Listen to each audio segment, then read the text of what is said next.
everybody. Thank you for joining me on this edition of Investigation Bible. I'm your biblical investigator, Bill Kaufman, and today I am now 1010 with this episode, and this episode is about people.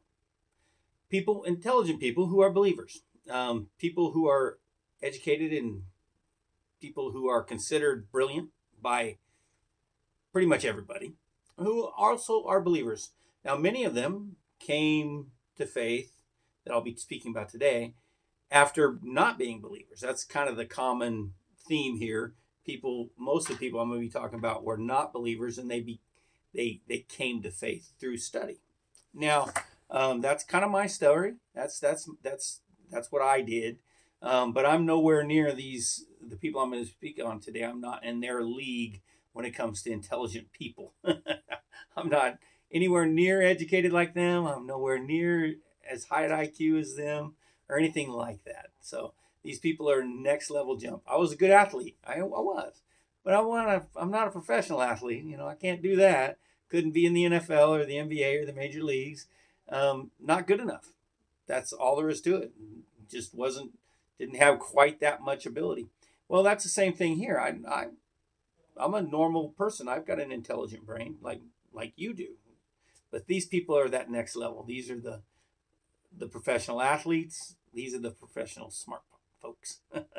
So anyway, I'm going to start with Werner Heisenberg. Now, the Heisenberg principle, we've spoke on that a few weeks ago, actually. I'm not going to get into all that, but he's kind of one of the fathers of quantum mechanics, okay? And Heisenberg has a lot of really cool little statements that he makes and everything, but I'm going to start this one with this. Now, I don't think, you'll understand. This is a quote from Heisenberg. The first gulp from the glass of natural sciences will turn you into an atheist. But at the bottom of that glass, God is waiting for you. See, at one point in his life, he was an atheist, but he didn't die an atheist.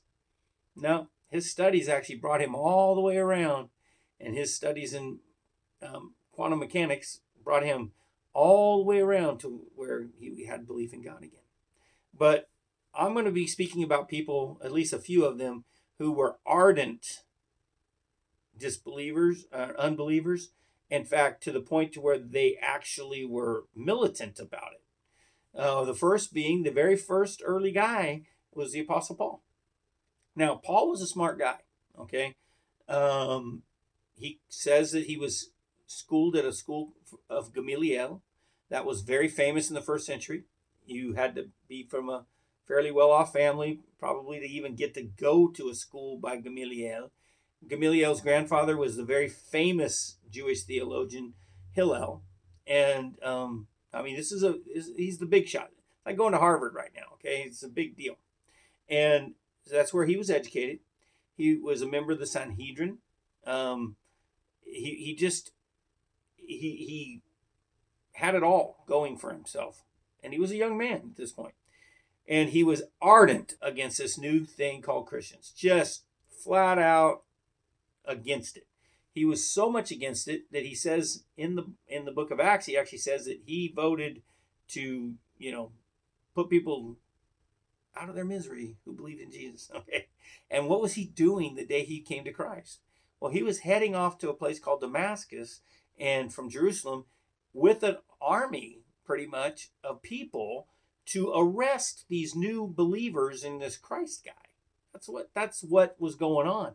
And God knocks him off his horse, blinds him, tells him to go speak to a guy who's going to baptize him, and he'll be able to see again. And he goes off in the wilderness after this, and he has faith in God, and somehow, and I don't understand it completely, Jesus taught him directly. He didn't know Jesus on this earth. Lived at the same time, but he was off in Damascus or Antioch or Greece when Jesus was walking around. Now he's come back to Jerusalem, and there's this new Christian thing going on, and he tries to destroy it. But in the process, God reaches out to him, saves him, he comes to Christ, and wow, what a difference. I mean, okay, there's 27 books in the New Testament. Very first episode, you want to go over that, go to our first episode in Investigation Bible, and you'll see. But out of those 27 books, he wrote 13 or 14 of them. I don't know if he wrote Hebrews, but he wrote Romans and 1st and 2nd Corinthians and 1st and 2nd Thessalonians and 1st and 2nd Timothy. He wrote Galatians, Ephesians, Philippians, Colossians. He wrote Titus and Philemon. I don't know if I got them all there, but regardless, he wrote 13 for sure. He might have written Hebrews, and if he did, then 14. So he wrote basically half of the entire New Testament. God used this guy to write that. He was very brilliant. He was a very intelligent man. And I think God chose him for that purpose. But now let's move to the end, what he did with his life. He built churches. He established them. He wrote half the New Testament. He encouraged people. He was a missionary with 3 missionary journeys where he ran, and he started a lot of these churches that are in the New Testament. He and Silas, he and different people, Timothy, Luke, different people, he went out and did this stuff. But Paul was the catalyst. He was the push. He was the guy doing the work there. So anyway, and he gave it all. He gave up everything he had for this Christ guy. All right.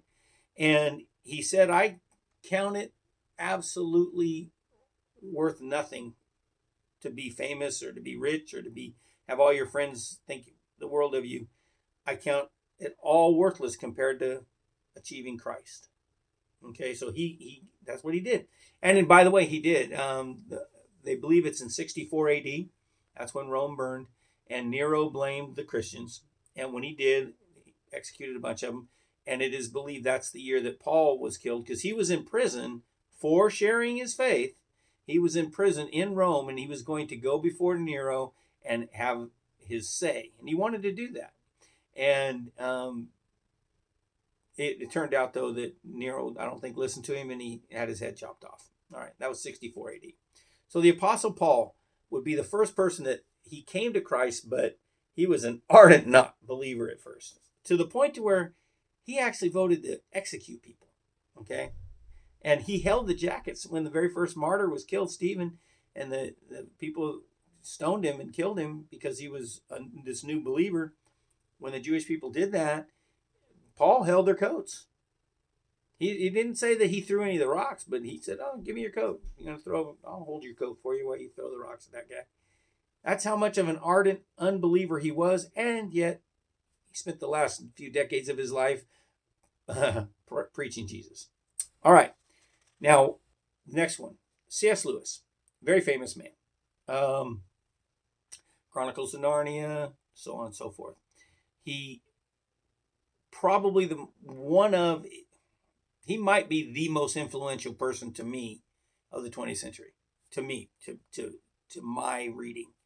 When I read him, I really felt like I was reading somebody that was so much smarter than me that I just had to really learn from this guy.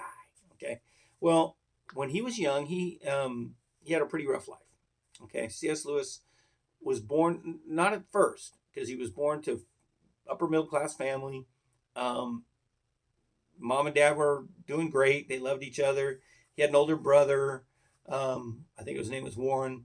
But they had a good family. Nice family.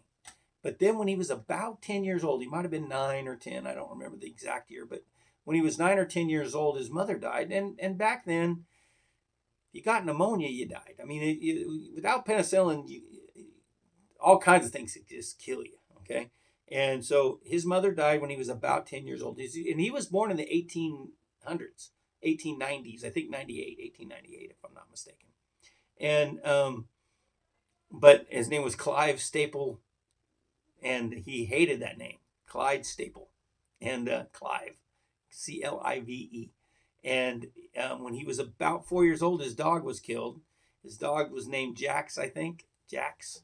And so he told everybody he wanted to be called Jax. Well, they wouldn't call him Jax, but they would call him Jack.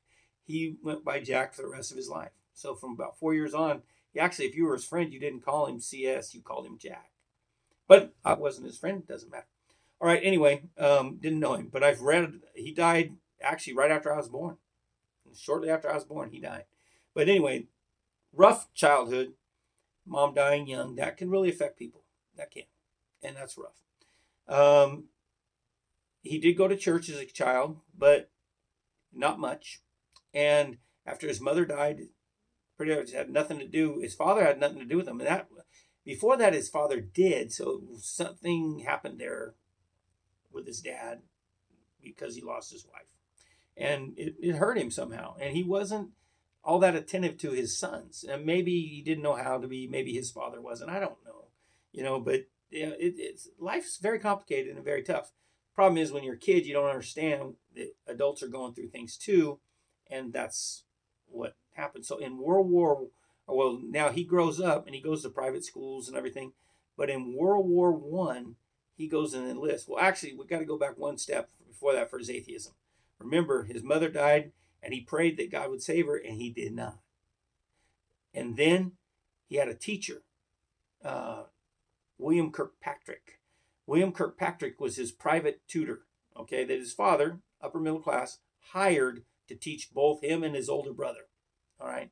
And this William Kirkpatrick guy was an atheist, and he taught from that viewpoint.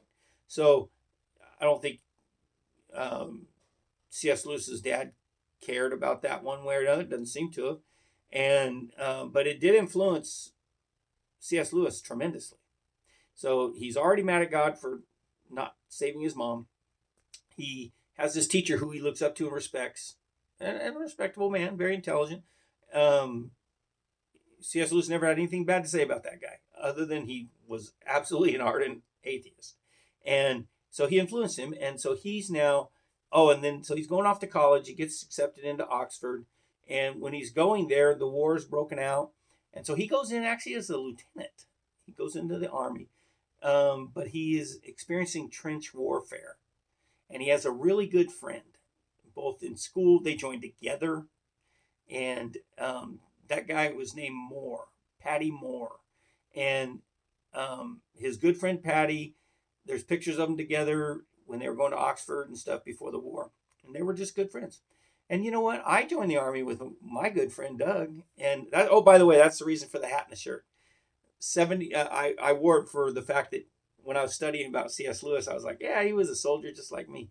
And but so I wore some military stuff because on the 75th anniversary of D-Day, I got to participate and do a airborne jump into Normandy out of a World War II aircraft. That was kind of fun. That was in 2019. And one of the more exciting things I've ever got to do in my whole life, because I jumped in the same place that the paratroopers jumped out in World War II. Okay. And I got this shirt over there at that time, which has the 82nd and the 101 and says D-Day across it and stuff. I've got that shirt on today, and I've got a hat on that commemorates D-Day also. And I did that in honor of those people, but I was thinking even before them, C.S. Lewis was actually in World War One. So was Winston Churchill, by the way. He was in World War One as an officer. But anyway, nonetheless, he was there. He went in with his friend, just like I went in with my friend. And we actually went into something called Special Forces, and we graduated. My friend Doug and I, we got through. Most people did not graduate that course. I don't know how I did. And I struggled the whole way through, but I got through, and I got on the other side, and I didn't struggle with anything until what's called the Q course, and then I did. It was tough, man. They almost killed me, I thought. But I got through it, and I got sent to an A team on the 5th Special Forces Group, and it was at that time that I became a believer. Now, here's the opposite. I became a believer during this time in the military, where C.S. Lewis became an absolute anti-believer during his time in the military. Part of that was because his buddy Patty died in the war. That's part of the reason. So he's lost his mother when he was 10. He's got a teacher he respects greatly who's telling him there's no such thing as God. And then he is in the army trying to do his very best, and his best friend is killed. Okay? And he saw the horrors of trench warfare, which might be the worst warfare the world's ever known. Oh my gosh, that was terrible. But it was new, and it's what they did. And so, but anyway, he was an atheist, flat out atheist. But he had some friends. And one of them, well, actually, he had some influences, I should say. He did have a really good friend, and it's J.R.R. Tolkien. You know Tolkien, Lord of the Rings guy, all that. Those guys were best friends. They actually hung out all the time. They were both college professors at Oxford. They were in a group called the Inklings. That was a discussion group, a book discussion group. That's all it was. But some of the smartest people the world's ever known, all there at Oxford at this time. And a lot of people got involved with this. It's not a book club, but just kind of a literary discussion group. Probably the best way to talk about it. They didn't have a president. They didn't have minutes. They didn't keep any of that stuff. But they got together on Thursday nights, and they did this. Well, Tolkien and Lewis, they were good friends. Well, Lewis is an atheist at this time, but Tolkien is not. Tolkien is actually a believer. And one time when they were walking together there on the, in Oxford, he asks C.S. Lewis why he's an atheist. And he tells him, the reason I'm an atheist is because of all the bad, all the horrors, all the terrible things that happen, the things that break your heart, and that's, I'm way oversimplifying it, but he does. And he says, well, that's the reason that I'm a believer. And he's like, that doesn't make any sense. And he goes, yes, it does. Tolkien tells Lewis, you think something's wrong. Yeah, I think some things are wrong. I mean, they're wrong morally, right? You actually believe there's things that are morally wrong. Yes. Well, why do you believe that? And Lewis couldn't answer it because Lewis was a naturalist at that time. And he's like, everything's by nature. There is no design. There's no big plan. There's none of that stuff. We're just here by accident. He goes, if that's true, then why do you care? If it doesn't affect you, why do you care? But yet you do care. You care that somebody in another country has been abused. You care. Why do you care? Why do you choose that one group of people is right over another group of people? Why do you care? Well, you care because it's innate in you. There is something bigger than you, and it is called the moral law. Well, the moral law cannot arise from random. This is C.S. Lewis eventually. Nothing. This is actually similar to what we were talking about the last 2 weeks, but more in a moral and ethical stand than a science stand. But he said, if we're a product of random chance, just random chance, then that cannot produce what we see, which is a moral law that goes throughout. Yes, he even says a lot of people are not moral. A lot of people have different morality bases. He goes, but really we don't. And by the way, I agree with this completely. Some people groups say, well, to them it's okay to, do something wrong, to steal. I can't even think of a group that says okay to steal, but I'm going to use that as an example. This group over here, Group A, says it's okay to steal. Okay, so they go out and steal because it's okay. It's not immoral, and they don't feel bad about it. They've convinced themselves it's okay. But then you go steal from them, and I guarantee you they got a problem with it. And I can tell you that from being a cop because I did that for a lot of years too. And what you might do to somebody else, you can't understand why they're mad at you. But if they did that to you, you're calling the cops on them. I mean, that happens all the time. People call the cops on their neighbors all the time for doing stuff that they do all the time themselves. But it's different when somebody else does it. No, it's not. Your morality is real and it's in you. And that's one of the things he asked him. He goes, how did that arise from random chances? And by the way, he had other influences. There was a guy named George MacDonald, lived a little before them. I think he was still alive when Lewis was, I don't think they were friends or anything, but he was still alive, I think, when Lewis was still alive. I could be wrong on that. But when Lewis was young and he was old. But he wrote these books, Fantasias, not Fantasia, but Fantasies. Anyway, I can't remember, but it's spelled weird. And then The Princess and Curdie, I think it was called. And in these books, he talks about similar things, like moral law. He doesn't use the terms, but talk about those things. And this really started C.S. Lewis thinking. And he couldn't explain a lot of what he felt and a lot of what he had a strong passion for. And other people did also through natural processes, especially if it went against the betterment of that person. Because there's people that think it's just morally imperative that I tell the truth, even if I'm going to prison over my truth, I'm going to still tell the truth. Well, that hurts them. Well, under naturalistic ideas, that should never happen. Okay? You should only be concerned for yourself. But people aren't concerned just for themselves. They're not. So that doesn't explain that. And he talked about the moral law being the notes on a piano. He wrote many books. I don't even know how many books C.S. Lewis wrote. First one I got my hands on was a bunch of series of letters and essays, and it was called God in the Dock. And the dock means the jury. Like when you go up there and they call you to testify, and the jury's sitting there listening to the judge and the defense attorney and the prosecutor, and you go sit at the stand. Well, we sit down at the stand, but in England that's at the dock. Come up to the dock. Okay, that's what it's called. And so C.S. Lewis, being English, well, actually he was Irish. To be honest with you, he was born in Ireland, but he lived most of his life in England. But anyway, he's this series of lectures and stuff is called God in the Dock, and it's just the most brilliant stuff, essays and speeches and different things. But anyway, nonetheless, he wrote many books. Great Divorce was probably my favorite. Screwtape Letters, another one of my favorites. Mere Christianity, another one of my favorites. It's in Mere Christianity he talks about the piano, and that morality is like music.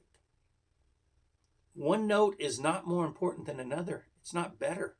It's not like that note in that octave is more important than this other note in another octave. That's not true. They're the same, except for when you're trying to play a song. Then they're not the same. There are correct notes and there are incorrect notes. You can play a song that has the right progression. It sounds great. I do play music myself. I play guitar.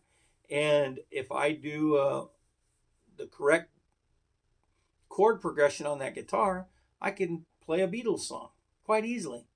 But if I mess that chord progression up, it doesn't sound anything like the Beatles song. I could try and make it sound like it, but it's not going to. I've got the wrong progression. And it's not, none of the chords are wrong in and of themselves. They're just wrong to play that song. And that's what morality is. It may be right to tell a lie. It's not usually right to tell a lie. I think that usually if you tell a lie, you're off on the piano. You're not playing the right note. But if I lived in Poland in 1939 or 40 and the Nazis were coming to my door and I hid a bunch of Jews in the attic, I'd lie to them. I'd say Heil Hitler and Sie Kyle, and no, go get those Jews. I don't know. I haven't seen any, but hope you get them all. That's what I'd tell them. While I'm hiding them upstairs, I'd lie to them. Now, some people would disagree with that, and that's fine, but I think that's the right note on the piano that time. I don't think it's right to lie usually. I think that event, you play that note, not this one, okay, on the piano. That's all morality is. But, well, no, it's not the right way of saying it. That's what morality is, but that only can be explained by something greater than morality introducing it to us, and that would be the Creator. Now, that's how he started his journey. And he wrote a book called Surprised by Joy, where he says by the time he found Christ, or Christ found him, however you want to say it, by the time he was a believer, he could not believe how happy it made him because he hadn't been happy since his mother died. So anyway, Surprised by Joy, book to read. All right, I'm going to move forward. I'm going to get to Simon Greenleaf. Simon Greenleaf lived from 1783 to 1853. So he had a pretty, at that time, that's a pretty long life. I mean, that just is. And so that's a 73-year-old man back when our founding fathers were alive. So that's pretty good. Most people didn't live so long back then. But he did. And he was the founder of Harvard Law School. He's the founder of it. And he was not a believer. Simon Greenleaf was not a believer in Christ at all.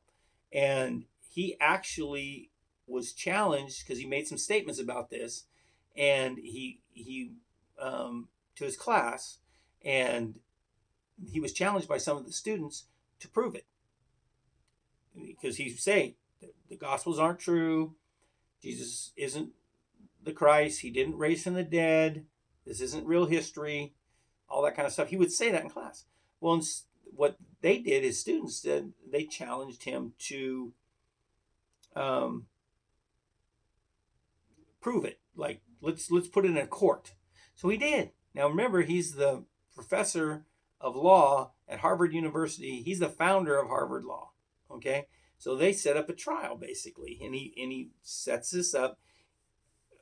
Long story short, he becomes a believer because he studies it in depth and makes all the conclusions through a trial. And he takes all the rules of evidence that he knew about. And he wrote the book on rules of evidence, so he did know about it. And he took all this common law. He took all the stuff that he had, how law worked and how evidence worked, and he ran the apostles through it, the Gospels. He came to the conclusion that they were eyewitness accounts. He came to Christ. He became a believer. His name is Simon Greenleaf, and he wrote a book called The Testimony of the Evangelists. And I never read it myself. I don't know where to get it. I would like to read it someday. But Josh McDowell, who's another person on this list, a believer that came to faith, he read this book, and I was quite influential on him. All right, we've got quite a few more to go through, quite a few. And I want to give each one of these people enough time to tell their story a little bit and of how they came to faith, but who they were as people, because that's important too. And so I'm going to go ahead and stop here. And we went over the Apostle Paul, C.S. Lewis, and Simon Greenleaf. Look them all up. Go look. See what they're like. They're all smart. I'm going to tell you, you read C.S. Lewis, you will feel like you're not smart real quick. He's just smart, man. And I guess that was kind of what most people who knew him felt about him also. He also had a sense of humor, where Tolkien didn't. Him and Tolkien were best friends. Oh, and by the way, that's where we get Lord of the Rings series, all those. And that's where we get C.S. Lewis's Chronicles of Narnia series and all that. That's where they came from, was that literary group that they were both a member of. That's where that comes from, because they challenged each other. Now they're both believers now, and Tolkien always was, but Lewis is now a believer, and they challenged each other who could write a better allegory, and they both wrote brilliant allegories to Christ, because that's what those are. That's what Tolkien's work is, and that's what Lewis's work is, at least in Narnia. All right. Well, thank you for joining me for this episode of Investigation Bible. I'm now 1010, and I hope you join me next week again.